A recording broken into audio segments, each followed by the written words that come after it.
क्या आपने कभी सोचा है नवरात्रि में हम गरबा क्यों खेलते हैं? कहानी शुरू होती है हजारों साल पहले, जब गरबा ना तो एक बड़ा डांस था, ना ही डीजे लाइट्स, ना ही घंटों चलने वाला उत्सव। उस समय गरबा सिर्फ एक चीज के इर्द गिर्द घूमता था। एक मिट्टी का छोटा सा पात्र जिसके भीतर एक दीपक जलता था। इसे कहते थे गर्भ दीप। एक ऐसा दीपक जो जीवन की शुरुआत का प्रतीक था, माँ के गर्भ में पलने वाले जीवन की तरह, शक्ति की उत्पत्ति की तरह। और यहीं से शब्द बना गर्भा, जो समय के साथ परिवर्तित होकर बन गया गरबा। लोग गोल गोल घूमते थे, बिल्कुल वैसे ही जैसे ब्रह्मांड अपने केंद्र के चारों ओर घूमता है। हर कदम, हर ताल दरअसल देवी शक्ति के चारों ओर घूमने का प्रतीक था, विश्व की ऊर्जा के चारों ओर घूमने का प्रतीक। लेकिन यहाँ आता है सबसे बड़ा रहस्य।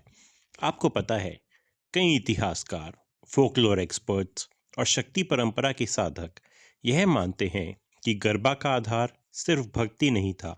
गरबा दरअसल एक तांत्रिक साधना का एक सिंप्लीफाइड रूप था।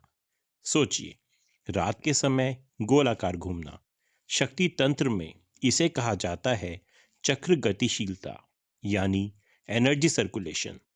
ताली पर ताली बजाना, ये सिर्फ संगीत नहीं बल्कि एक स्पेसिफिक रिदमिक वाइब्रेशन थी, जो साधक की आंतरिक ऊर्जा को जगाने का कार्य करती थी।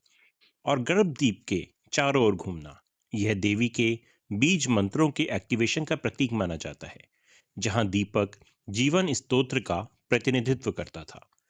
पुरानी तांत्रिक परंपराओं में देवी की पूजा हमेशा चक्र में की जाती थी। यही रीजन है कि गरबा मूल रूप से मंदिरों के आंगन में चारों तरफ दीप जलाकर धीरे धीरे किया जाता था। ना कोई बड़े स्टेप्स, ना कोई तेज संगीत, सिर्फ शांति और शक्ति का अनुभव। आज हम जिस गरबा को तेज गीतों के साथ करते हैं, उसका मूल रूप इससे बिल्कुल अलग था। पहले गरबा में सिर्फ महिलाएं शामिल होती थी, क्योंकि यह मात्र शक्ति और सृजन ऊर्जा का उत्सव था। गर्भदीप उस फेमिनिन एनर्जी का केंद्र था। और सबसे दिलचस्प बात, हर गांव, हर नगर में गरबा का अपना चलन था।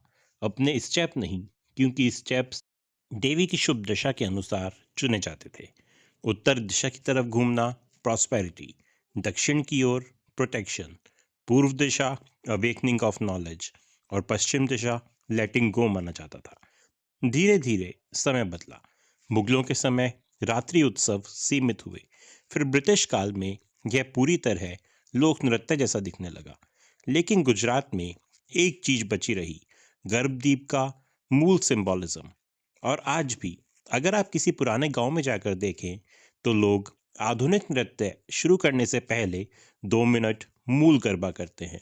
गोल घेरा, बीच में दीपक और धीमी ताल पर शुरू होता नवरात्रि का असली रूप। तो अगली बार जब आप गरबा में कदम रखें, याद रखें, यह सिर्फ नाचना या नृत्य नहीं है।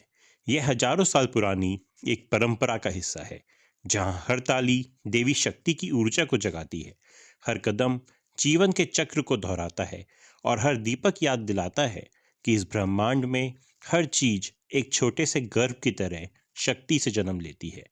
गरबा सिर्फ डांस नहीं, यह शक्ति की एटर्नल स्टोरी है। ऐसे ही और रहस्यों को जानने के लिए हमारे चैनल को सब्सक्राइब अवश्य करें। और हाँ, इस वीडियो को लाइक और शेयर कर कर अपने दोस्तों तक भी यह जानकारी जरूर पहुंचाएं। धन्यवाद।